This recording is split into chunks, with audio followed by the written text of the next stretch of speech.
HD Nation, welcome back for another Adventure Box podcast. This is all brought to you by Historical Conquest. This is a great game that you can play and not know anything about history before you play. But I guarantee you will know more after playing than you did before about history. Great teacher. A game. It teaches. Great teacher. Okay, let's get back to what we were talking about today. So, hello, curious minds. You've landed in the Adventure Box podcast. It's the podcast where we break down, break down history.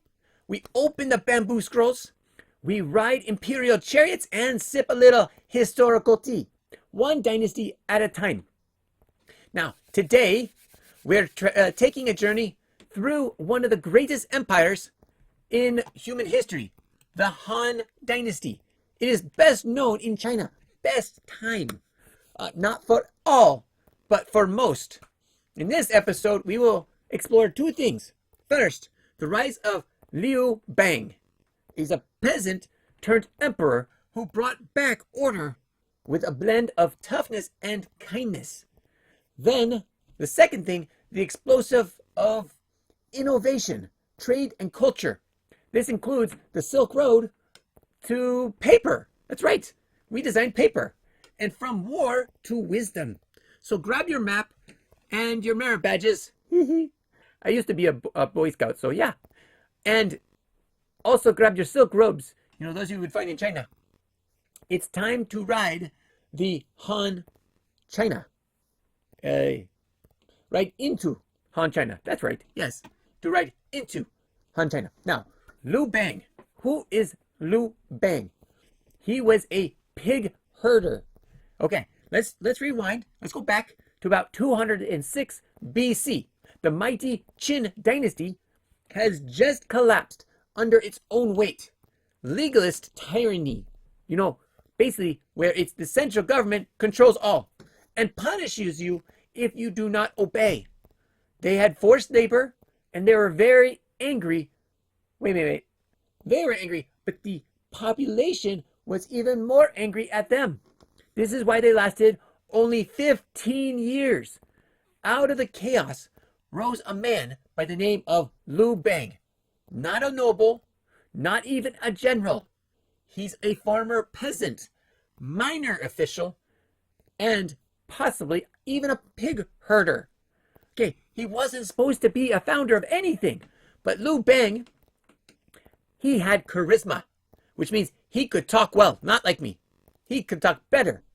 He had cleverness and a talent from making the right friends and betraying the wrong ones. That's what his legacy is about.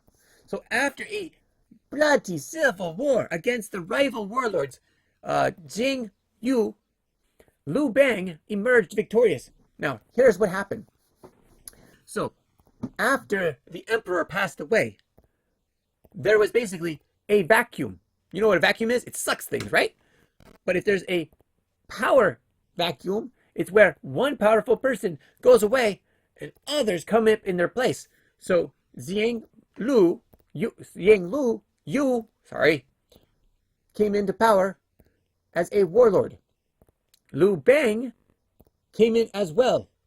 And they basically emerged victorious. And then Zhang Yu tried to take over. Liu Bang did not like that. And so he proclaimed himself, he took on Zhang Yu and proclaimed himself the Gozu of Han, Emperor of the Han Dynasty.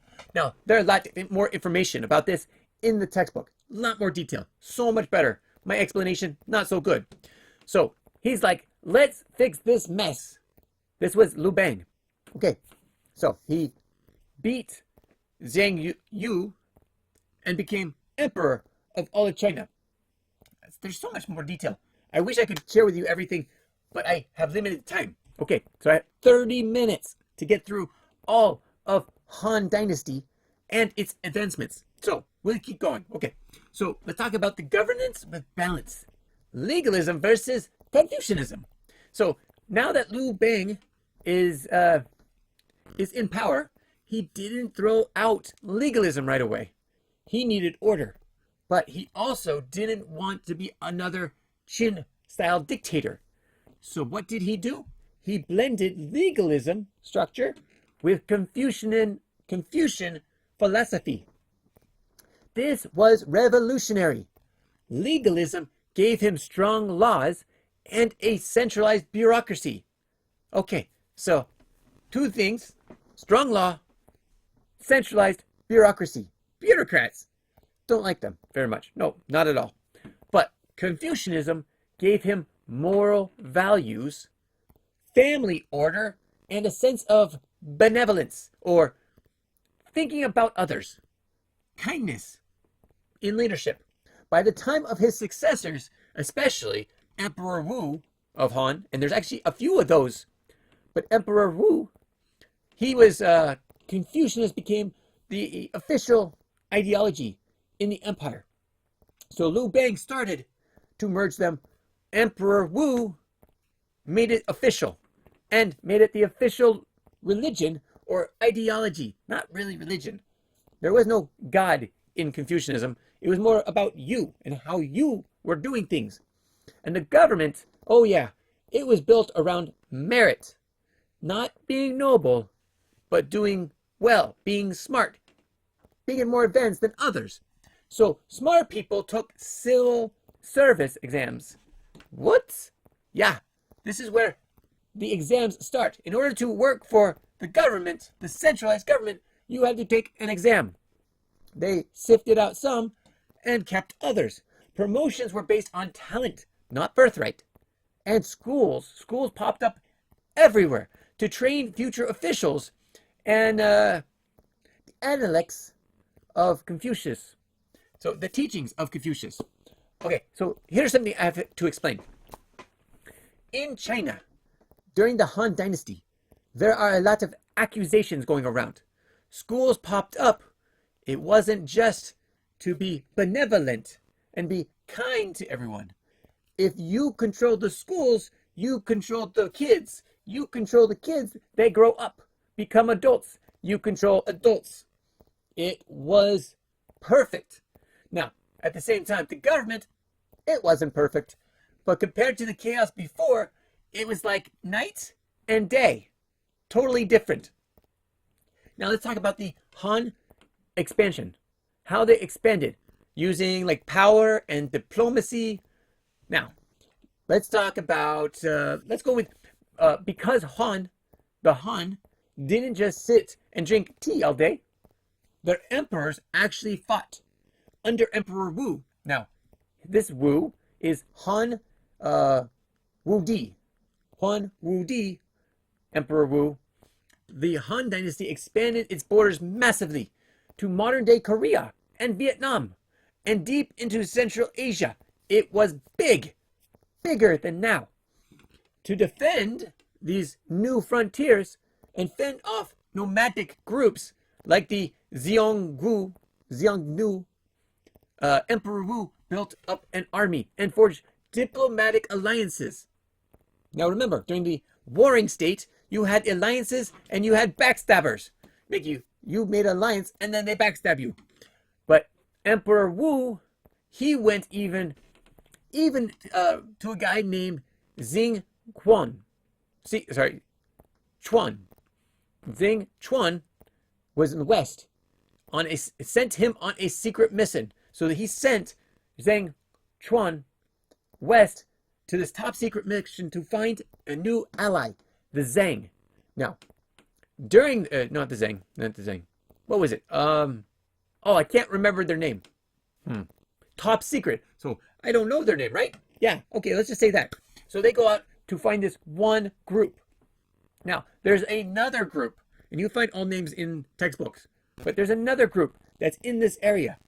Now, Zhang, he goes up trying to find this group to align with, and the other group that this other group did not like, they captured him. They captured him twice, but he made it back years later with news of a big civilization in Central Asia, new goods and potential trade routes. But before that point, after he's captured, he keeps on his mission. That's why he's captured twice. But he's able to make it to the people he was looking for and found out they didn't have any problems with this other group, the Northern Raiders. They actually wanted to live in peace. And so Zhang said, well, there's nothing I can do here. Can we trade? And the results is they opened up the Silk Road, the road from China into this new group, and started trading with them. This opened up new ideas, new prosperous things. So, yes, the legendary Silk Road, not just one road, but a network of trade routes connecting China to Persia. That's right. And then to India, and eventually all the way to Rome. Now, what travels these roads?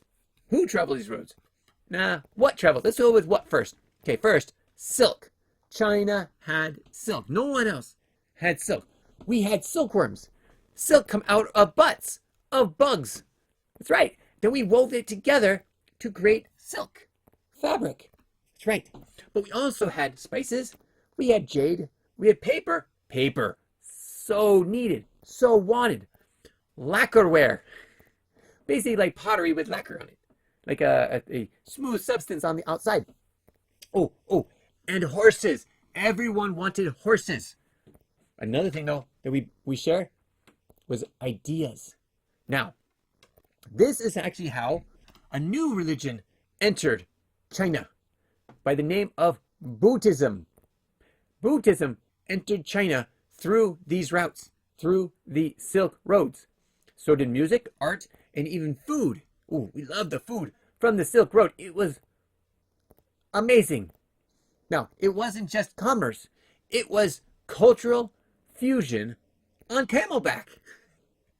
That's right. The camels, we got camels from there too. Brought them home. Then we would trade on camels. The Silk Road put China on the global map and proved that diplomacy and trade could be just as powerful as an army. So, this was a game changer. Everyone to this point thought in order to win, you had to take over everyone else. We proved through the Silk Road that you could have diplomacy and trade to win the hearts and minds of everyone, not chariots and crossbows. Even though we had them, we did not want to scare away our trade by bringing them out and showing how strong we were. So we kept that back unless we really needed it. Now, let's talk about some inventions. Now, I already mentioned one, the biggest one, paper. So this was, yeah, you know what? You should give us a standing ovation. You should give us a standing ovation for coming up with paper, right? That's right. Give me a clap. Okay, thank you very much, very much. Thank you. Okay, now, with paper, we invented it during the Han Dynasty by the court's official by the name of Kai Lun. So Kai Lun lived around 105 BC, not BC anymore, AD. The other side, so not 105 years after. It replaced heavy bamboo scrolls with expensive silk sheets. That's right, made out of silk, no longer bamboo. Bamboo too heavy. Silk, very light, very nice. Paper revolutionized everything. We cornered the market on paper because we are the only ones who had silk. So, this could help people with record keeping. It could help them with education and communications. Instead of sending those scrolls to Rome, we sent paper. Less than half weight. Okay, you could now carry a small book instead of a cart full of scrolls with the same information on it. Every student since then basically owes Kai Lun a big thank you card. Big thank you card on paper. That's right. Okay, the next thing that we came up with, actually there's a lot of things. One thing that I did not put in my notes to tell you about is actually something called seismology. Seismology and the seismograph. So, you know, when earthquakes happen, you have that device that goes, and then during the earthquake goes, Yeah, it bounces everywhere. We came up with that during the Han Dynasty. You're like, during the Han Dynasty, there's no computers back then. No, there was no computers back there. There were no other things that you'd see today. But we had seismographs to help us know when earthquakes were happening. Because earthquakes were everywhere in China. And we no like it. We did not like it at all. Okay, the third thing, Sima Huan. He was great. And we didn't treat him very well. That's the sad part of the Han Dynasty. He was the Han court historian and wrote down the detailed history of China. From the mythical Yellow Emperor to the present day. You know, way back in the Zhao Dynasty. Okay, and it wasn't just dry facts. He told dramatic stories. He included multiple perspectives. And he created the foundation for Chinese historical writing. It was great. But now with paper, he could actually do that. So thank you to Kai Lun again for helping us with that. Now, let's see. Oh yeah, maybe I should mention his punishment that I was talking about earlier. Okay, so remember how we said they merged Confucianism with legalism. It means strict rules, and if you disobey, strict punishments. Well, how do I put this that kids could hear it? Okay, so during a time of war, a military general had run away from the war, saved himself and a few others, but did not fight when he should have fought. The emperor, very, very mad. He said, "You die. You will be killed because you were a coward." Now, Sima Huan, Sima Tuan, he came in and said, "I don't think he is a coward. I think he did this out of compassion for the army, to save the army." The emperor, he did not like my Sima Qian's response and the interruption. So he, still trying to figure out how to put this, he made the greatest gesture of humiliation on Sima Chuan. Yeah, he no longer man after that point. Yeah, very sad, very sad. We'll just put that and leave it alone. Totally alone. Now, Sima Chuan, though some people would have ended their life because of the humiliation that the emperor had put on him, he did not give up. He had promised his dad that he would continue working on the history of China. And before he died, in about, I think it was about 86 AD, he finally finished the scrolls, the books, the writings of Chinese history. So even though he could have said, "I'm done with you, China. I'm done with you, Huans. I'm out of here," he did not give up. He kept his promise. And he will be known forever as the father of Chinese history. Thanks to him, we have Chinese history. He went to all the courts and read the old scrolls everywhere. He found out as much information as possible because he wanted to help his dad's legacy and fulfill his dream. So, that is some of the bad parts of the Han Dynasty. The Han, not always good, not always compassionate. They tried, but they still believed in strict rules, strict laws. And if you disobey, strict punishment. Yeah, even humiliation. Even to the point of you no longer want to live. Now, Sima Chuan, he knew more because he knew history. He knew more about humiliation than to give up on life.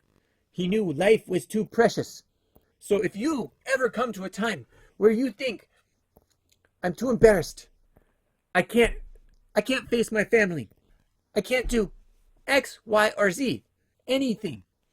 If you ever think it would just be easier if I just went away, it never is. The better way is to live your life as you want to moving forward. Forget the past. Learn from it, but do not let it control you. So like We learn about history.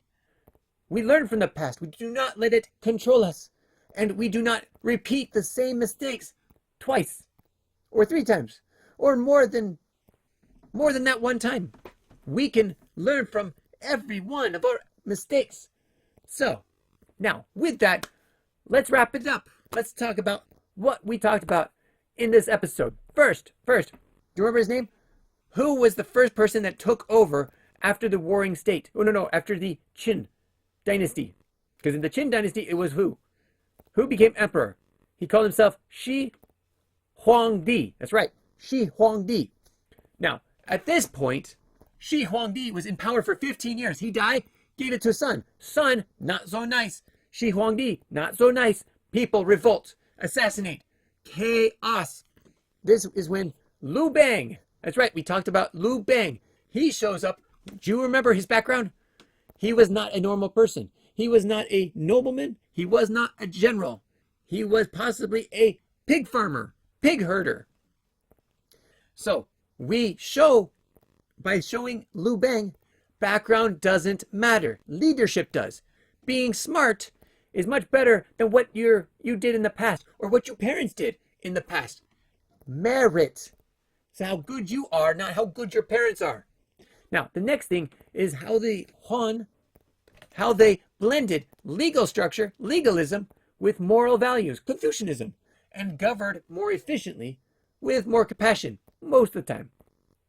Then we talked about their expansion. They went east and west, or vice versa. I don't know, east and west. They also expanded and became innovators everywhere. So like paper, seismographs, the plow. Let me see other things that we already talked about paper. Yeah, and history. Their historical writings. Oh, the Silk Road. Oh, and making Confucianism their official language or official religion. Those are some of the great things they brought into life at the time. So it's all part of the Han balanced approach in the empire. They weren't just building walls or waging wars. They were building systems, spreading culture, trade, diplomacy. They set the foundation for what it meant to be China. That's how China became China. So thank you for traveling me through the Han Dynasty today in the Adventure Box podcast. I, again, am Zach Edwards, your guide through the bamboo forest, the palace courts, the desert trade routes. If you learned something today, leave us a review. Share it with your friends. Send it in handwriting. Send me a note. Or maybe even a traditional rice paper. Bonus points if you seal it with a stamp. Not like a postage stamp, a wax stamp. That came from us too. So next time we will explore, let's see, the fall of the Han Dynasty. Sadly, did not last forever. The legacy of the time. The innovations at the time. The people, the culture. These all happen next week. We will talk about this next week. And what I'm really excited about is the religions. Remember, we have the Confucianism, Taoism, legalism, and now one that comes from another country, Buddhism. We will talk about that all next week. So please come back, have fun, enjoy yourselves while listening to the Adventure Box podcast. We will catch you next time. Remember, this is Monday through Thursday. Monday and Wednesdays, early American history. Tuesdays and Thursdays, all ancient civilizations. And right now, China. So thank you so much for joining us. We will catch you next time. Have a great day. Bye-bye. If you have any comments or questions, add them to the comments below. Otherwise, we'll see you tomorrow, actually. Take care. Bye.